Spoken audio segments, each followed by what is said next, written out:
কেমন আছেন সবাই? তো আশা করি ভালো আছেন।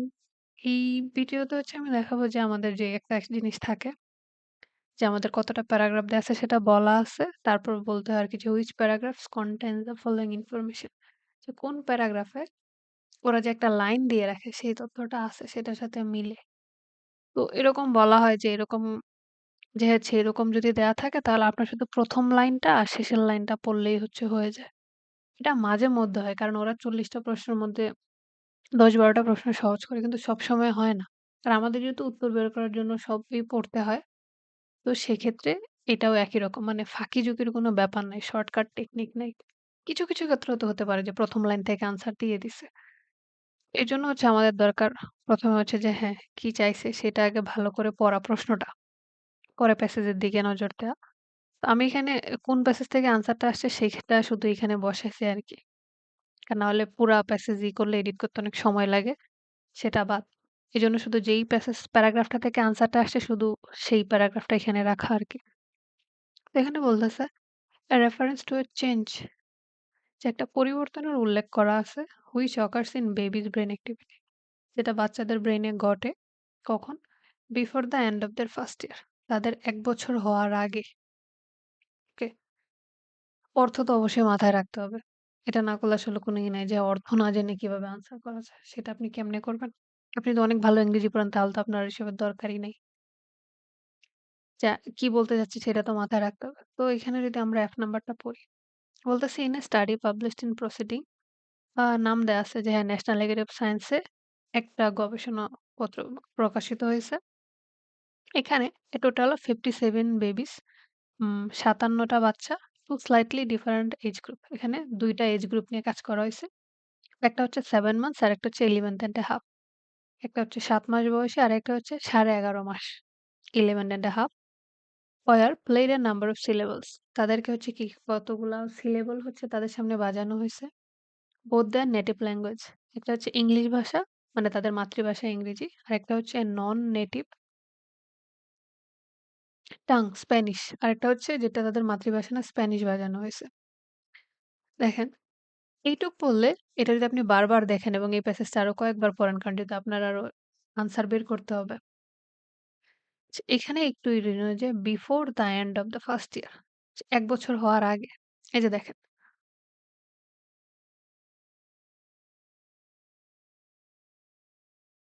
এখানে বলা আছে সরি 11.5 মান্থস মানে কি 11.5 মাস ১ বছর হয়নি কিন্তু ১ বছর হওয়ার আগে। আর এখানে বলতেছে before the end of the first year. এইটা ১ম লাইনে পাওয়া গেছে। বাকি অংশটা মিলায় যে বেবিস ব্রেইন অ্যাক্টিভিটি। পরে বলতেছে দিস ইনফ্যান্টস ওয়্যার দেখেন ইনফ্যান্টস এখানে দেয়া আছে বেবিস এরা চেঞ্জ করবেই। Placed in a brain activation scanner তার মানে কি তাদের ব্রেইন অ্যাক্টিভিটি দেখা হয়েছে এই যে রেকর্ডেড অ্যাক্টিভিটি। এখানে একটা জিনিস দেখেন যে প্যারাফ্রেজিং কাকে বলে, কত প্রকার, কি সব এরা বুঝাই দিছে। এখানে ফার্স্ট ইয়ার লেখা। ১ বছর। না আমরা হয়তো চিন্তাই করতে পারি না যে হ্যাঁ, 11.5 মাস দেয়া আছে এটাকে আর কি পরিবর্তন করতে পারে। কিন্তু ওরা ঠিক সেটাকে পরিবর্তন করছে। ওরা এখানে লিখে দিছে যে before the end of their first year যে ১ বছর হওয়ার আগে। এজন্য যে রিডিং একটা মজার জিনিস। মানে আপনার ব্রেইনের প্রতি প্যাচ খুলে ওরা ব্যবহার করবে। তো এটা যেহেতু এখান থেকেই পেয়েছি এজন্য আর পুরাটা পড়তেছি না। কারণ সবগুলা তো আর এরকম হবে না। পরেরটাতে যাই। হ্যাঁ, ২৫ এর যেটা আনসারটা আসছে নাম্বার প্যারাগ্রাফ থেকে। হ্যাঁ? এইটা আবার একটু ছোট। আর এটা আমরা যেটা করতেছি যে ১৩ বইয়ের যে টেস্ট যে ৩ আছে সেটা প্যাসেজ ২। এখানে আমাদের প্রশ্নে অপশন দেয়া আছে যেটা লেখা আছে যে অ্যান এক্সাম্পল হোয়াট যে একটা উদাহরণ দেয়া আছে সাম parents do for their babies benefit যে কিছু মা-বাবা তাদের বাচ্চাদের উপকারের জন্য কি করে বিফোর বার্থ মানে বাচ্চা জন্ম নেওয়ার আগে কি করে সেটা একটা উদাহরণ দেয়া আছে। ওকে? তো এটা পড়ি। তো বলতেছে a typical way of talking to a baby যে বাচ্চাদের সাথে আমাদের যে কথা বলার যে সাধারণ একটা ধরন আছে সেটা কি হাই পিচড exaggerated যে আমরা একটু জোরে তারপর একটু বেশি বর্ণনা দিয়ে আমরা বাচ্চাদের সাথে কথা বলি রিপিটিশিয়াস এবং একটা কথা বারবার বলি is a source of fascination যেটা একটি আকর্ষণের একটা উৎস ফর লিঙ্গুইস্টিক মানে যারা ভাষাবিদ আছে who hope to understand যারা আশা করে যে how baby talk impacts on learning এখানে আর্নিং দেয়া কেন যে শেখার ক্ষেত্রে আসলে কিভাবে এটা কাজ করে সেটা নিয়ে তারা হচ্ছে বুঝতে চেষ্টা করতেছে। দেখেন এই যে ১ম লাইনটা পড়লাম, এখানে কিন্তু বাবা-মার কথা কিছু বলা নেই এবং বাচ্চার জন্ম নেওয়ার আগে উপকার হবে এরকম কিছু বলা নেই। তার মানে আমাদের আরো পড়তে হবে। পরে বলতেছে মোস্ট বেবি স্টার্ট ডেভেলপিং দেয়ার লার্নিং সরি হিয়ারিং যে বেশিরভাগ বাচ্চারা তাদের যে শ্রবণ শক্তি সেটা কখন ভালো করা শুরু করে? while still in the womb মানে যখন ওম্বে থাকে মানে মায়ের পেটে থাকে বলতেছে যে তখন হচ্ছে তারা এটা নিয়ে কাজ করা অথবা এটা একটু ভালো করা হচ্ছে শুরু করে বলতেছে এবং তারপর বলতেছে যে মায়ের গর্ভে থাকা অবস্থায় হচ্ছে সেটা শুরু হয় প্রম্পটিং সাম হোপফুল প্যারেন্টস এবং হচ্ছে কিছু মা-বাবা কি করে আশাবাদী মা-বাবা বলতেছে। আর প্রম্পট শব্দের অর্থ হচ্ছে দ্রুত করা অথবা এনকারেজ যদি আমরা বলি, এনকারেজ করতে সহযোগিতা করা। Parents to play classical music তারা হচ্ছে যে ক্লাসিক্যাল যে সঙ্গীত আছে সেটা বাজায় টু দেয়ার প্রেগন্যান্ট বেলিজ মানে মায়ের পেটের সামনে হচ্ছে কি যে এই সঙ্গীত বাজায় বলতেছে। হ্যাঁ, দেখেন এইটা ১ম লাইন থেকেও আনেনি, লাস্টের লাইন থেকেও আনেনি। মাঝখানের লাইনটা থেকে নিয়ে আসছে। এই যে দেখেন এখানে প্যারেন্টস দেয়া আছে। অ্যান এক্সাম্পল যে একটা উদাহরণ দেয়া আছে।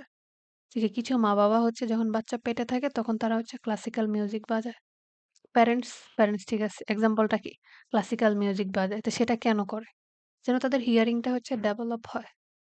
আর এখানে বলতেছে বেনিফিট হয় বিফোর বার্থ দেখেন বাচ্চা জন্ম নেওয়ার আগে। আর এখানে বলতেছে ওম্বে থাকার সময় মানে কি গর্ভে থাকার সময় তার মানে কি বাচ্চা তখনও জন্ম নেয় নাই। মানে হ্যাঁ, আমাদের ব্রেইনও খাটাইতে হবে। এটা হুবহু তো জীবনেও লিখে দেবে না।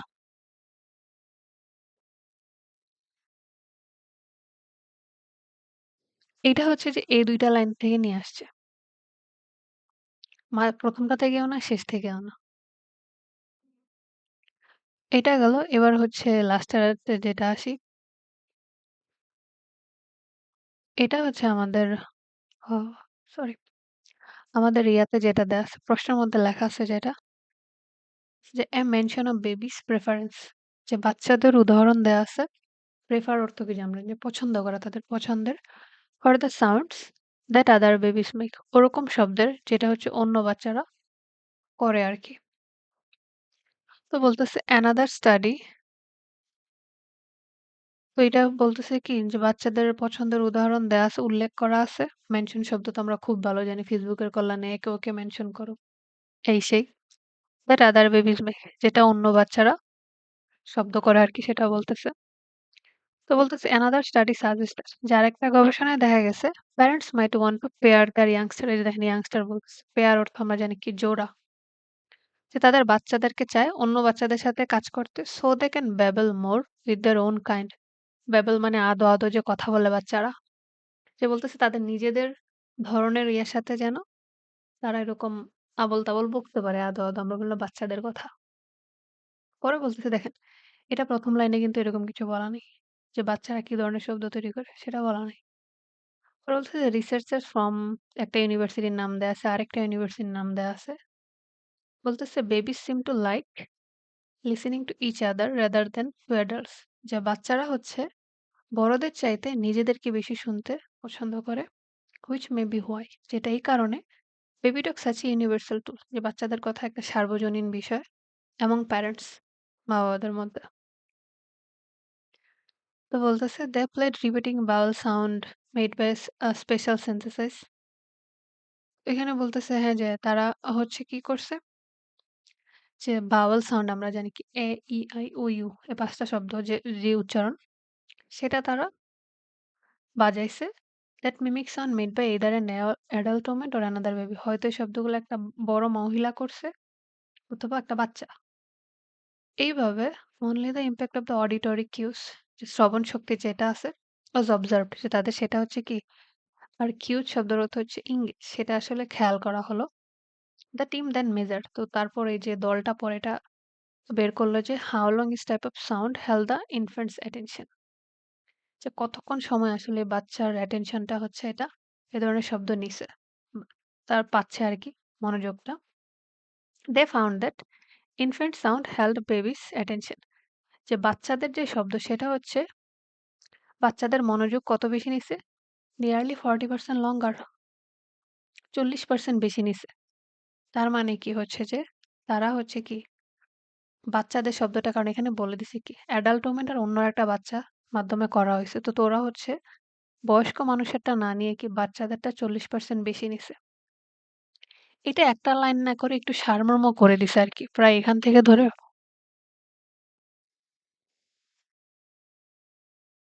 প্রায় এইটুকটাকে হচ্ছে একটা লাইন করে দিছে আরকি যে মেনশন অফ বেবিস প্রেফারেন্স যে বাচ্চাদের পছন্দের উল্লেখ করা আছে। But the sound that other babies make এই শব্দগুলা যেটা অন্য আরেকটা বাচ্চা করতেছে। এরপর ওগুলা পড়ার দরকার নাই। এটুক থেকে হচ্ছে এটা বোঝা যাচ্ছে আরকি। তো হচ্ছে যে সবসময় ১ম মানে এরকম থাকলে হচ্ছে যে যখন বলবে যে কোন ইয়াতে কিছুটা হেডিং টাইপের যে কোন প্যারাগ্রাফে কোন তথ্য আছে এটা ১ম আর শেষ লাইন থেকে আসবে না। সবসময় না। হয়তো ১-২ বার করতে পারে। কিন্তু হচ্ছে যে আমাদের হচ্ছে এইখান থেকে হচ্ছে মিলাতে হবে যে কোনটা। আহ রিডিং ইজ এনজয়েবল হ্যাঁ, মাথা ব্যাথার কারণ আমরা পরীক্ষায় এমনিতে টেনশনে থাকি। তো হচ্ছে এইভাবে হচ্ছে যে প্যারাগ্রাফ কনটেন্ট যে ইনফরমেশন এইভাবে হচ্ছে বের করবেন আরকি। আমি এভাবেই করি। তো আশা করি হচ্ছে শিখবেন। অবশ্যই শিখবেন। শর্টকাট কোনো টেকনিক নাই আসলে। সবকিছু ভালো করে ভালো করতে চাইলে, ভালো নাম্বার পেতে চাইলে শর্টকাট টেকনিক নাই। You have to learn. So that's it. Thank you.